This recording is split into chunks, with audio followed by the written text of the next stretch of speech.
ክቡራን እንደምናረፈዳችሁ ቶክ ስፖርት አማርኛ ዛሬም ተመልሷል። በርካታ ስፖርታዊ ጉዳዮች፣ የትራንስፈር መረጃዎችን ይዘናል ወደ እናንተ የምናደርስ ይሆናል። አብራችሁን ቆዩ። በመጀመሪያ እንግዲህ የምናገኘው የአንቶኒን ጉዳይ ነው። አንቶኒ በማንቸስተር ዩናይትድ እንግዲህ ጥሩ ጊዜ እንዳላሳለፈ እናውቃለን። ከዛም ወደ ሪያል ቤቲስ ሄዶ ራሱን አሻሽሎ እንግዲህ አይን ውስጥ መግባት የቻለ ተጫዋች ነው።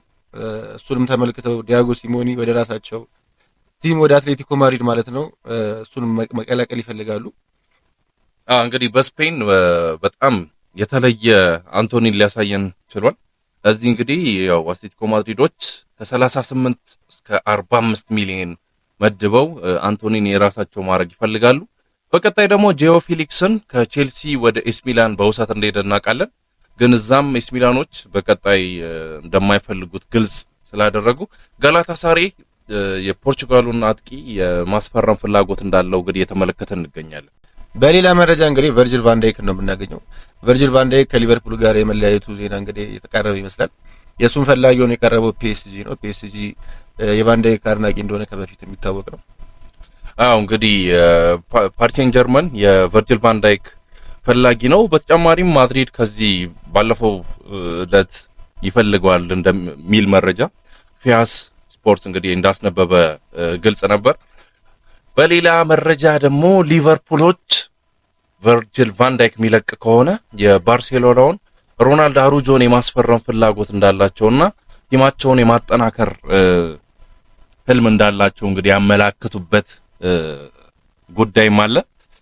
በመቀጠልም እንግዲህ የሪያል ማድሪድን ዜና ነው የምናገኘው። ሪያል ማድሪዶች ፊት ለፊታቸው ምን ያህል ጠንካራ እንደሆነ እናውቃለን። አሁንም ግን እሱም እንዳለ ሆኖ ቪክቶር ጊዮከረስን እሱ ስኳድ ላይ በመጨመር ቲማቸውን አሁንም የተሻለ ቲም ለማድረግ እየሰሩ ይገኛሉ። ቪክቶር ጊዮከረስ ለማድሪድ አሁን በዚህ ጊዜ አስፈላጊ ነው ብለህ ታስባለህ? እንግዲህ ማድሪዶች አሁን በርካታ በተለይ የአጥቂ መስመር ላይ ችግር እንደሌለባቸው ሁላችንም የምናየው ነገር ነው። ምክንያቱም ሜምፓፔ አለ፣ ቪኒሲየስ ጁኒየር አለ፣ በዛ ላይ ደግሞ ሮድሪጎም አለ። እንደ ቤሊንጋምም ያሉ ጎል የሚያስቆጥሩ የጎል ማስቆጠር ችግር የለምና ማድሪድ ቤት ለምን እንደዚህ እየፈለጉ እንደሆነ አላውቅም። ወይ ደግሞ እንደ ማንቸስተር ዩናይትድ፣ አርሰናል፣ ባርሴሎና ይሄንን ተጫዋች ስለሚፈልጉት ምናልባት እነሱንም ከማዳከም አንጻር ከሳስበው ከሆነ እንጂ ያን ያህል ብዙም ለነሱ የሚጠቅማቸው ይሆናል ብዬ አላስብም። በሌላ መረጃ እንግዲህ ባየር ሙኒክ ዲያን ሆችሰንን የማስፈረም ፍላጎት አለ። እንግዲህ የበርንማውዙ ዲያን ሆችሰን ስሙ ከብዙ ቲሞች ጋር እየተነሳ ይገኛል። ማንቸስተር ዩናይትድ፣ ቼልሲ፣ ሪያል ማድሪድ የእሱ ፈላጊዎች ናቸው። ያው ባየር ሙኒክ ደግሞ የዚህ ልጅ የዝውውር ጉዳይ እየመራ ይገኛል። እንግዲህ ትንሽ በዘለግ ያለም ኮንትራት መስጠት ይፈልጋል። በዛ ላይ ደግሞ የፋይናል ኢሹም ስለሌለበት በቆንጆ ሳንቲም የማስፈረም ፍላጎት ያለው እንደሆነ ባየር ሙኒክ ተገልጿል። ሌላ መረጃችን የሚሆነው እንግዲህ ሊቨርፑል ደግሞ በሌላ መረጃ ሳላን ዘንድሮ የመልቀቅ እድሉ ሰፊ ነው። ከአረብ ሀገራት ጋር ስሙ እየተነሳ ይገኛል ሳላ እና ሮድሪጎን ከማድሪድ የማስፈረም ፍላጎት እንዳለው በ140 ሚሊዮን ሊቨርፑል የማስፈረም ፍላጎት እንዳለው እንግዲህ ያሳያል።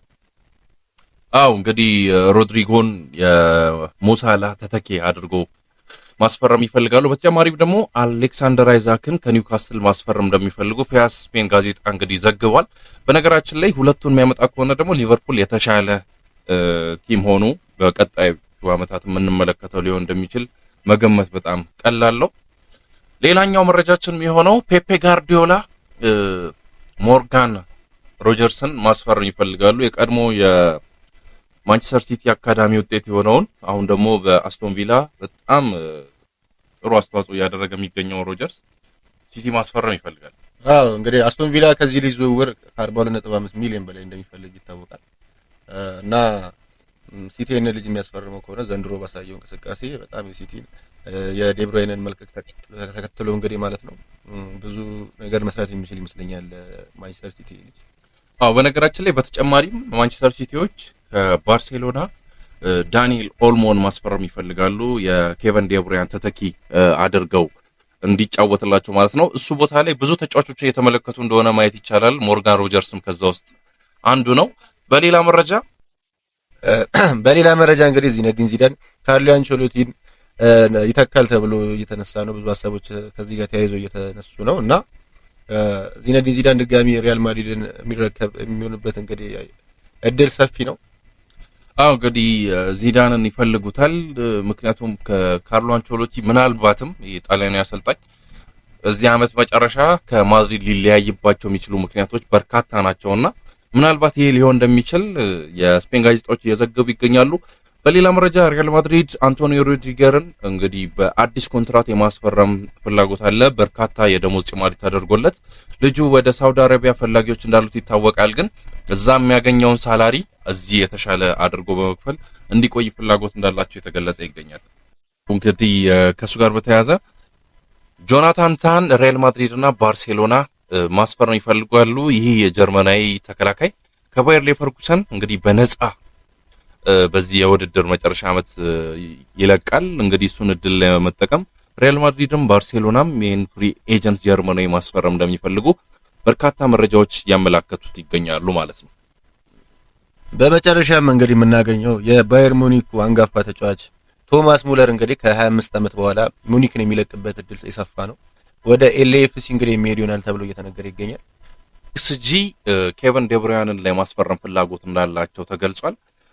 ያው ኬቨን ዴብሩያን እንግዲህ በዚህ ውድድር ዓመት እንደሚለቅ ከሰሞኑን አሳዛኝ የሆነ የስንብት ደብዳቤ እንግዲህ እንደለቀቀ ይታወቃል። ከዛም በተጨማሪ ኢንተር ሚላኖችም ኬቨን ዴብሩያን የማስፈረም ፍላጎት እንዳላቸው ከጣሊያን የሚወጡ ጋዜጣዎች እንግዲህ ያሳዩ ይገኛሉ። በተጨማሪም በስተመጨረሻ ጁቬንቱስ እና ማንቸስተር ዩናይትድ በቪክቶር ኦሲሜን ጉዳይ እንግዲህ ብዙ እየተባለ ነው። የዚህ ልጅ ጉዳይ ከብዙ ቲሞች ጋር ይነሳል። ከአርሰናል ጋር፣ ከማንቸስተር ዩናይትድ ጋር እንዲሁም ከማድሪድ ጋር የሚነሳ ተጫዋች ነው ይህ ልጅ። አሁን ግን ጁቬንቱስ እና ማንቸስተር ዩናይትድ የዚህ ልጅ ጉዳይ በጣም አጥብቀው ይዘውታል። ከሁለቱ ቲም ወዴት ሄዳል የሚለውን እንግዲህ በቀጣይ የምናየው ይሆናል። በጣም አሪፍ እንግዲህ አድማጮቻችን እንግዲህ እስከዚህ ሰዓት አብራችሁን ስለሆናችሁ ከልብ እናመሰግናለን። ከተወሰኑ ሰዓታት በኋላም አዳዲስ የዝውውር መረጃዎች፣ ስፖርታዊ ጉዳዮችን ወደ እናንተ ምናደርስ ይሆናል። ዩቲዩባችንን ሰብስክራይብ እንዲሁም ኮመንት ሳጥኑ ላይ ሐሳብ አስተያየታችሁን አስቀምጡልን። መልካም ቀን ተመኘን።